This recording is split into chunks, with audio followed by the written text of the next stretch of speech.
Good morning, students. I am Blessing here, your English teacher, with the remaining part of this chapter that we have started in our previous class on violence. We have studied two paragraphs and we went through what the violence is. Author J. Krishnamurti has explained here the type of violence, the physical violence and the inward violence. I think you all have known what the violence is basically. Now, author has described here what kind of violence can be in the family also.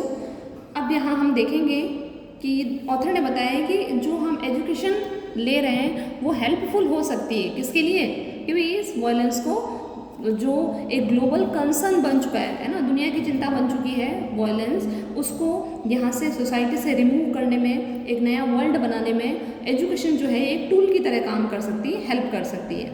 Now we will start from the third paragraph. Okay, but a new world is necessary. अब author ने इससे पहले क्या बोला था, you will become like the rest of the cruel hard bitter angry violent world. Author ने बोला था कि तुम शिक्षा तो जरूर हासिल कर रहे हो, लेकिन मुझे ऐसा लगता है कि मैं जो चीज़ें तुम्हें पढ़ा रहा हूँ ये तुम्हारे पास थोड़ी देर के लिए ही है ना. तुम जैसे ही बड़े होगे है ना, तो तुम लोग भी क्या करोगे, इस दुनिया का हिस्सा बन जाओगे है ना. जैसे ये दुनिया है ना वायलेंस से भरी हुई, तुम लोग भी उसी का पार्ट बन जाओगे. लेकिन एक नए संसार की ज़रूरत तो है, एक नया संसार बनाने की ज़रूरत है. अ न्यू कल्चर इज़ नेसेसरी. एक नया कल्चर भी बनाने की ज़रूरत है. The old culture is dead, buried, burned, exploded. जो पुराना कल्चर है वो क्या हो चुका है, अब डेड, मृत हो चुका है, बरीड, उसको दफनाया जा चुका है, बर्नड, वो जल चुका है, एक्सप्लोडेड, जिसका हमें बहिष्कार करना चाहिए, वेपराइज्ड इज वो अब क्या हो चुका है, वेपर बन के उड़ चुका है ना, भाप बन के उड़ चुका है पुराना culture. You have to create a new culture. तुम्हें अब क्या करना होगा, एक नया कल्चर क्रिएट करना होगा. अ new culture can not be based on violence. और जो नया कल्चर हम क्रिएट करने जा रहे हैं वो वायलेंस के ऊपर कभी भी पैदा नहीं हो सकता या उसके ऊपर आधारित नहीं हो सकता. The new culture depend on you because the older generation has built a society based on violence.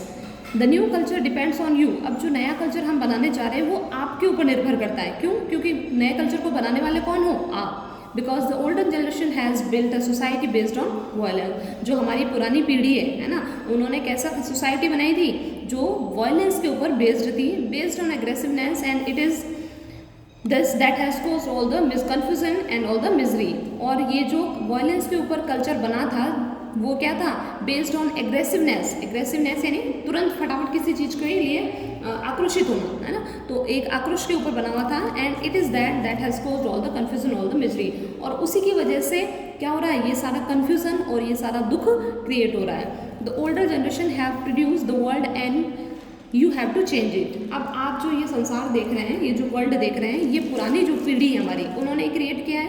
और आपको क्या करना है, ये वायलेंस के ऊपर जो बेस्ड वर्ल्ड है इसको हमें चेंज करना है ना. हम हिंसा के संसार में नहीं जी सकते. You can not just sit back and से. अब आप ऐसा नहीं कि पीछे बैठ जाओ और बोलो, क्या बोलो, I will follow the rest of the people and sick success and position, कि भाई मैं अकेला क्या कर सकता हूँ. मैंने जो हमारी जनरेशन ने, जो पुरानी जनरेशन है, उन्होंने जो चीज़ बनाई है मैं भी उसी को फॉलो करूँगा है ना. और आप क्या करोगे, सक्सेस एंड पोजीशन को सीख करोगे. भाई आप भी दुनिया में, आपके पढ़ने का मोटिव क्या है कि भाई एक अच्छी कंफर्टेबल लग्जरी लाइफ को जीना है ना, एक अच्छी पोजीशन लेना, एक अच्छा पद प्राप्त करना. तो आप भी वैसा ही करने लग जाओगे.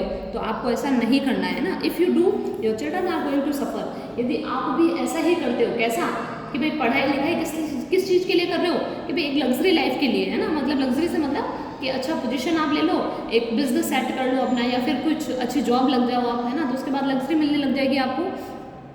अगर आप ऐसा करते हो तो आपकी जो आने वाली पीढ़ी है ना, आपके जो बच्चे हैं वो आपको कभी भी माफ़ नहीं करेंगे है ना, वो भी सफ़र करेंगे इस चीज़ को.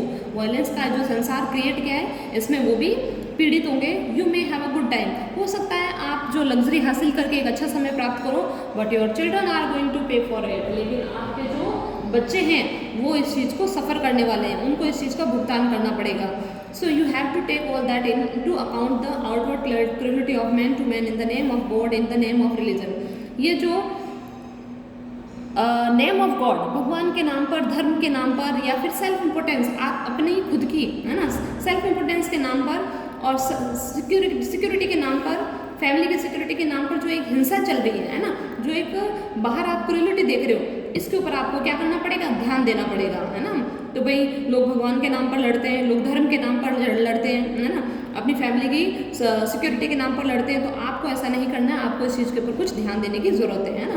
तो बेसिकली हम कह सकते हैं कि ऑथर हमको प्रोवोक करने की कोशिश कर रहा है, हमारे अंदर कुछ ऐसा भाव जगाने की कोशिश कर रहा है, ताकि हम लोग भी क्या हो जाएं, इस वायलेंस के प्रति अपना कुछ वायलेंस को हटाने के लिए या सोसाइटी से इसको रिमूव करने के लिए अपना कुछ योगदान दे सके।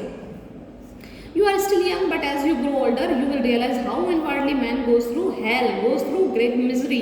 अभी आप छोटे हो, लेकिन जैसे आप बड़े हो जाओगे आप रियलाइज करोगे कि इंसान किस तरह से हेल से गुजर रहा है, हेल यानी नरक, है ना, कितनी बुरी मुसीबत में है, because he is in constant battle with himself, क्योंकि इंसान कॉन्स्टेंट यानी कंटिन्यूस लगातार बैटल कर रहा है, लड़ रहा है अपने आप से, विथ हिज वाइफ, अपनी पत्नी से, विथ हिज चिल्ड्रन, अपने बच्चों से, विथ हिज नेबर्स, अपने पड़ोसियों से, और तो और विथ हिज गॉड्स, अपने भगवान से भी।